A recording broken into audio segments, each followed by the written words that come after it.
آپ کے علم میں آیا ہوگا سعودی عرب میں جو وزارت مذہبی امور ہے اوقاف ہے، انہوں نے تو کافی عرصہ پہلے ہی اس بات کا اعلان کیا تھا کہ وہ مفکرین، وہ مذہبی علماء کہ جن کی کتابوں میں ایسا لٹریچر ہے، جن کے افکار و نظریات لوگوں کو تشدد، انتہا پسندی کی طرف مائل کرنے کا باعث بنتے ہیں، ان پر پابندی عائد کی جائے گی۔ سید قطب کا ہم نے ذکر سنا، مولانا مودودی علیہ رحمہ کا ذکر سنا کہ ان کی کتابیں لائبریریوں سے اٹھاتی جائیں گی، یا وہ کم سے کم اب لوگوں کی ایکسیس اور دسترس میں مملکت کی حد تک نہ ہوں۔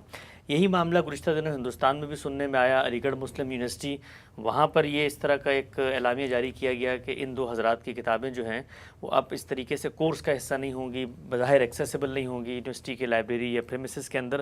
کیا فرماتے ہیں کہ کیا وہ لٹریچر جو مذہبی انتہا پسندی یا شدت پسندی یا مثال کے طور پہ کسی طریقے سے لوگوں کے لیے خطرے کا باعث بنے، اس پر کوئی ادارہ، کوئی مملکت پابندی عائد کر سکتی ہے؟ یہ پابندی کوئی مملکت عائد کرے یا کوئی یونیورسٹی عائد کرے، کوئی تعلیمی ادارہ عائد کرے، ہر حال میں غلط ہے۔ انسان کو اپنی بات کہنے کا حق ہے۔ جن مفکرین کا آپ نے ذکر کیا ہے وہ کچھ افکار، خیالات پیش کر رہے ہیں، ان کے لیے استدلال پیش کرتے ہیں۔ آپ کو حق حاصل ہے کہ آپ ان کے استدلال کی نفی کریں۔ علم کے معاملے میں ایک ہی رویہ ہے جس کو جائز قرار دیا جا سکتا ہے، اور وہ یہ کہ آپ غلط بات کی تردید کریں۔ یعنی اگر چند مفکرین نے کوئی ایسی بات پیش کر دی ہے جو آپ کے خیال میں خرابی کا باعث بنتی ہے، تو آپ دلیل کے ساتھ اس کی نفی کر دیں۔ یہ مملکتوں میں بھی، یونیورسٹیوں میں بھی، تعلیمی اداروں میں بھی ذوق پیدا کرنا چاہیے کہ طلبہ چیزوں کو پڑھیں، عام لوگ بھی ان کا مطالعہ کریں، عام لوگوں کو ان کی حقیقت بتائی جائے، اہل علم اس کی تحلیل کر کے اس کی غلطی واضح کریں۔ غلطی میرے، آپ کے، کسی کے بھی فکر میں ہو سکتی ہے، لیکن جس وقت آپ اس طرح کی پابندیاں لگاتے ہیں تو آپ علم کا راستہ بند کر دیتے ہیں۔ یہی مفکرین ہیں کہ ایک زمانے میں یہی مملکتیں ان کی کتابوں کی عام پیمانے پر اشاعت کا اہتمام کرتی رہی ہیں۔ تو اس لیے یہ کوئی صحیح رویہ نہیں ہے۔ لوگوں کو آزادی ملنی چاہیے، آزادی رہنی چاہیے۔ آپ علم پر پابندی لگائیں تو آج آپ نے ایک مفکر کے بارے میں یہ رائے قائم کی، کل کو کسی اور بنیاد پر کسی دوسرے کے بارے میں رائے قائم کریں گے۔ یونیورسٹیوں کے لیے اور تعلیمی اداروں کے لیے تو یہ اور بھی المناک ہے۔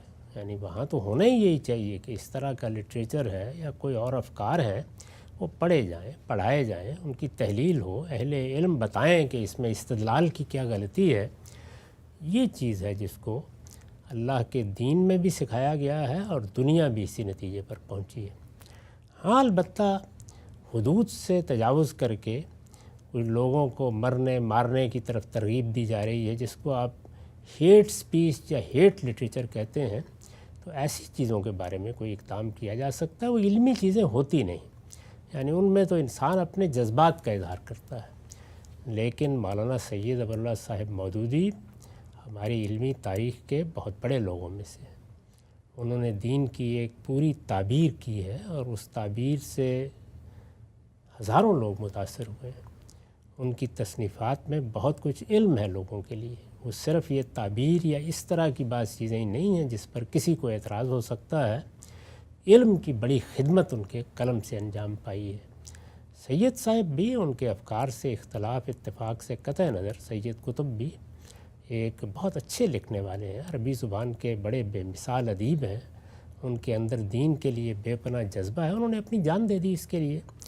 تو اس لیے ان مفکرین سے تعارف کرانا، ان کی تحریروں سے لوگوں کو واقف کرانا، پھر تجزیہ کر کے بتانا کہ اس میں کہاں کسی بڑے مفکر سے، کسی بڑے عالم سے غلطی ہوئی ہے۔ میں آپ کو اطمینان دلاتا ہوں کہ اگر یہ سلسلہ چل نکلا تو پھر بچے گا کوئی بھی نہیں۔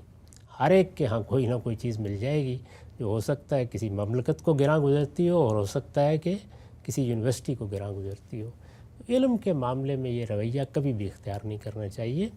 علم کے معاملے میں، یعنی یہ جو کچھ میں عرض کر رہا ہوں وہ بڑے مفکرین، بڑے علماء ان کا ہے۔ ہاں، البتہ یہ ہے کہ علم سے قطع نظر کر کے کوئی آدمی لوگوں کے جذبات کو برانگیختہ کر رہا ہے یا ایسی کوئی چیز کہہ رہا ہے کہ جس میں جان مال آبرو خطرے میں پڑتی ہے یا فساد پیدا ہوتا ہے، اس پر آپ کوئی پابندی لگانا چاہیں تو لگا سکتے ہیں۔ اس میں بڑی احتیاط کی ضرورت ہے۔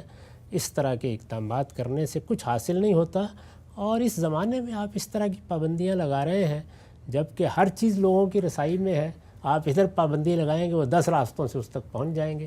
یہ بالکل احمقانہ قسم کی تدبیریں ہیں، اس کے سوا کوئی چیز نہیں۔ ٹھیک، اچھا ہم صاحب جو ابھی آپ نے بات فرمائی کہ اگر کوئی علمی نقطہ نظر ہے اور اس کے جو بھی نتائج ہیں، جو بھی عواقب ہیں، اس کو علمی انداز میں کاؤنٹر کرنا ہے، تو یہ معاملہ تو مثلاً پھر ہر جگہ سامنے آئے گا۔ ہم القاعدہ کا لٹریچر پڑھتے ہیں، طالبان کا لٹریچر پڑھتے ہیں، وہ بھی کچھ روایتوں سے، آثار سے، قرآن کی آیات سے استدلال کر رہے ہوتے ہیں۔ اس سے آگے بڑھ کے آپ نسل پرست جو فلسفے ہیں، یہاں تک کہ نازیزم، اس میں بھی حق میں کتابیں لکھی گئی، ہندوتوا کے حق میں اس وقت ہندوستان میں لوگ، تو ہر جو نقطہ نظر ہے وہ اپنا کوئی نہ کوئی فلسفہ، کوئی نہ کوئی بنائے استدلال، کوئی نہ کوئی اپسٹمولوجی، نظام فکر تو رکھتا ہے۔ اصل چیز تو ہم یہ دیکھتے ہیں کہ اس کا نتیجہ کیا ہے۔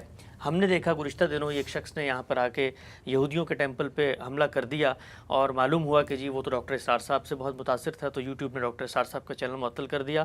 تو دنیا میں تو نتیجہ زیر بحث آتا ہے، جو بھی فکر ہے اس کے اگر ایسے نتائج ہیں جس سے کسی عام آدمی کی جان مال آبرو پر کوئی قدغن آ رہی ہے، تو پھر تو یہ ریاست کا حق ہے نا کہ وہ اس کا تحفظ کرے۔ علمی استدلال تو ہوتے رہتے ہیں۔ بات یہ ہے کہ علمی استدلال کے طور پر اگر کسی مفکر نے کوئی بات کہی ہے تو اس کے رد کا یہ طریقہ نہیں ہے۔ یعنی اس میں کیا کر لیں گے آپ؟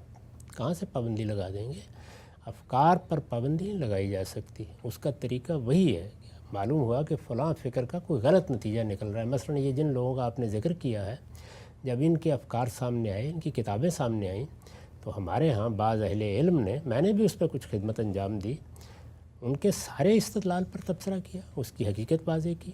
تو اگر اس وقت حکومتیں بھی اپنی پوری قوت اس میں صرف کر دیں کہ وہ اچھے مہذب طریقے سے اس استدلال کی غلطی واضح کریں اور اس کو وسیع پیمانے پر شائع کریں، تو وہ چیز خود ختم ہو جاتی ہے۔ لیکن اس کے لیے نہ کوئی معیار بنائے جا سکتے ہیں۔ نتیجہ ایک صاحب پوری دنیا میں سے نکل آئے، انہوں نے کوئی غلط نتیجہ نکال لیا، آپ نے ایک مفکر کی پوری تحریروں اور اس کی تقریروں پر پابندی لگا دی۔ یہ کوئی اچھے طریقے نہیں ہیں۔ اس کا استدلال ہی میں جواب دینا چاہیے۔ استدلال کا جواب استدلال سے ہوگا۔ جب کوئی آدمی اپنے نقطہ نظر کو بیان کرنے سے آگے بڑھ کر کوئی اقدام کرتا ہے، قانون کو اس کے بعد اقدام کا حق پہنچتا ہے۔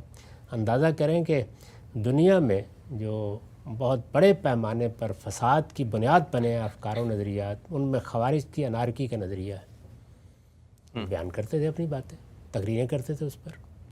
سیدنا علی نے کوئی پابندی نہیں لگائی، کسی نے بھی نہیں لگائی۔ جس وقت انہوں نے تلوار اٹھائی، لوگوں کو مارنا شروع کیا، اس کے بعد اقدام کیا گیا۔ تو آپ سیاست کے اقدام کے بارے میں، یا آپ نے کوئی کسی کا بازو پکڑنا ہے تو آپ کو انتظار کرنا پڑے گا کہ وہ کوئی غلط کام کرتا ہے۔ محض افکار کی بنیاد پر آپ راستہ نہیں روک سکتے۔ وہاں استدلال ہے تو استدلال کا جواب استدلال سے ہوگا۔ زبان سے بات کہی گئی ہے تو زبان سے بتائیے کہ اس میں کیا غلطی ہے، اور اگر کوئی اقدام کیا گیا ہے کسی کی جان مال آبرو کے خلاف تو اب آپ کو حق حاصل ہے کہ آپ ہاتھ پکڑیں۔ ٹھیک، اچھا ہم صاحب اگر ان چیزوں کو آپ کہتے ہیں اسپیس دیں، تو پھر دوسری طرف جو چیزیں ہیں، مثلا وہ لوگ کہتے ہیں بھائی گستاخ رسول کی سزا سر تن سے جدا، تو اس کے پیچھے بھی استدلال ہے، تو پھر وہ ان کو پھر اجازت ہونی چاہیے کہ وہ بھی اپنا نقطہ نظر فلسفہ سوسائٹی میں پیش کریں۔ اس میں بھی ہم یہی کرتے ہیں کہ استدلال سے ان کی غلطی واضح کرتے ہیں، یہ بتاتے ہیں کہ آپ نے حدود سے تجاوز کیا ہے۔ اور وہاں پھر وہی فرق ہے جو میں نے یہاں بھی کیا، کہ ایک ہے کہ کوئی شخص علمی استدلال سے کسی پیغمبر پر تنقید کرتا ہے۔ میں آپ کو بتا سکتا ہوں کہ مستشرقین کی کتابیں موجود ہیں، ہماری لائبریریوں میں ہے، لاہور میں دکھا دوں گا میں آپ کو۔ کبھی کسی نے کہا ہے کہ ان کو جلا دیا جائے یا ان کو وہاں سے اٹھا دیا جائے، وہ علمی تنقید ہے۔ لیکن اگر کوئی آدمی ان حدود سے آگے بڑھ کر ناشائستہ رویہ اختیار کرتا ہے یا اس طرح کا اسلوب اختیار کرتا ہے جو دوسروں کے جذبات کو برانگیختہ کر سکتا ہے، تو وہاں آپ کارروائی کرتے ہیں۔ اور یہ میں نے عرض کر دیا تھا پہلے بھی کہ اگر کوئی معاملہ ایسا ہے کہ نہ علم ہے، نہ استدلال ہے، نہ کوئی نظریہ ہے، نہ کوئی فکر ہے، بلکہ آدمی محض اپنے دل کی بڑاس نکال رہا ہے، تو وہاں آپ روکنا چاہتے ہیں تو روکیں۔ ٹھیک، آخری سوال ہم صاحب یہ بتائیے گا، آپ کی عمر گزری اسی لٹریچر کو پڑھتے، خود اس سے آپ متاثر ہوئے، یہ بتائیں، دیانتداری سے میں پوچھنا چاہتا ہوں بالکل واضح اور دو ٹوک، یہ جو لٹریچر ہے مولانا مودودی کا، اور پھر اسی کا اثر لیا ہے سید قطب نے بھی، ڈاکٹر اسرار نے بھی، باقی جگہوں پر بھی ہمیں عالمی تحریکوں میں مذہبی جگہوں پر نظر آتا ہے، اس کو پڑھنے سے کیا کسی نوجوان میں واقعتاً نتیجے کے اعتبار سے انتہا پسندانہ جذبات پیدا ہوتے ہیں؟ انتہا پسندانہ جذبات قرآن کو پڑھنے سے بھی پیدا ہو سکتے ہیں، علامہ اقبال کے شاہین کو دیکھ کر بھی پیدا ہو سکتے ہیں۔ انتہا پسندانہ جذبات پیدا ہونا کوئی چیز نہیں ہے، یعنی اس میں غلطی کیا ہے بس ہم وہ بتائیں گے، اور یہ بتائیں گے کہ اس سے ایک برا نتیجہ بھی نکل سکتا ہے۔ اور یہ میں آپ سے عرض کروں کہ یہ افلاطون اور ارسطو کے افکار میں بھی میں تجزیہ کر کے بتا دیتا ہوں کہ کتنے برے نتیجے نکل سکتے ہیں۔ خوارج کی بنیاد قرآنی تھی، تو آپ اس کو بند کر دیں گے۔ خوارج بھی ظاہر ہے قرآن سے استدلال کرتے تھے۔ تو علم کی دنیا میں جواب ہمیشہ استدلال سے دیا جاتا ہے۔ جہاں تک ان مفکرین کا تعلق ہے تو کیا انہوں نے صرف کوئی تعبیری پیش کی ہے؟ یعنی ان کی بہت علمی خدمات ہیں، انہوں نے حدیث کی خدمت کی ہے، قرآن کی خدمت کی ہے، لوگوں میں ایمان پیدا کیا ہے، دسیوں محاسن ہیں جو گنوائے جا سکتے ہیں۔ تو آپ اس کا راستہ روکنا چاہتے ہیں؟ نہیں، جہاں کسی صاحب علم سے کوئی بڑی غلطی ہوئی ہے وہاں پر آپ چاہے تو تنقید کریں، ورنہ تو یہی ہوگا کہ پھر بال جبریل میں سے اس طرح کے مصرے نکالنے پڑیں گے کہ پلٹنا جھپٹ کر پلٹنا لہو گرم رکھنے کا ہے ایک بہانہ۔ اس سے معلوم نہیں کیا کیا استدلال کیے جا سکتے ہیں، اور نہیں کہا جا سکتا کہ کوئی نوجوان اٹھے اور لہو گرم کرنے کے لیے کیا کر ڈالے۔ تو یہ سب چیزیں ہو سکتی ہیں۔ شاعری کو شاعری کی جگہ رکھیں گے، کسی فکر کو فکر کی جگہ رکھیں گے، استدلال کو استدلال کی جگہ رکھیں گے۔ ان میں سے کسی چیز کے بارے میں بھی یہ رویہ صحیح رویہ نہیں ہے۔ اس کا نتیجہ تو یہ نکلے گا کہ پھر لوگوں کے ہاتھ میں تلوار آ جائے گی، وہ جس فکر کو چاہیں گے اس کی گردن کاٹ کے پھینک دیں گے۔ یہ نہیں ہو سکتا۔ فکر کا جواب فکر ہے۔ جیسے کہ ہم مسلمانوں نے اپنی تاریخ میں ایک لمبے عرصے تک، کم و بیش 100-150 سال کا عرصہ ہے جس میں خوارج کے فتنے سے نمٹا گیا ہے۔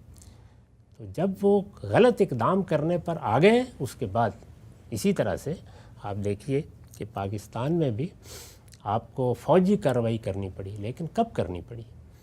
جب لوگوں نے تلوار اٹھا لی، جب انہوں نے علاقوں پر قبضہ کرنا شروع کر دیا، جب لوگوں کو مارنا شروع کر دیا، بس اس کے بعد آپ کو حق حاصل ہو جاتا ہے، لیکن اس سے پہلے نہیں۔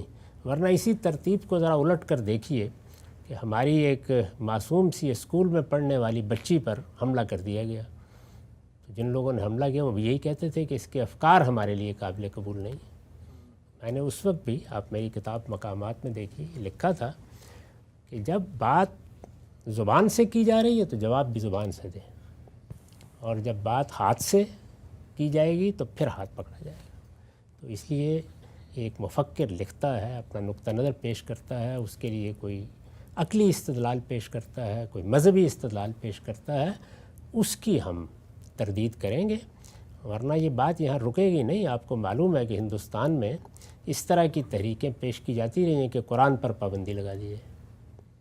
تو ممکن ہے کہ کوئی آدمی قرآن مجید کو پڑھ کر بھی اس طرح کی کوئی رائے قائم کر لے، کوئی اور کتاب، مذہبی کتاب، کوئی فکری لٹریچر، کسی مفکر کا کام، غلط تعبیریں کہاں نہیں ہوتی۔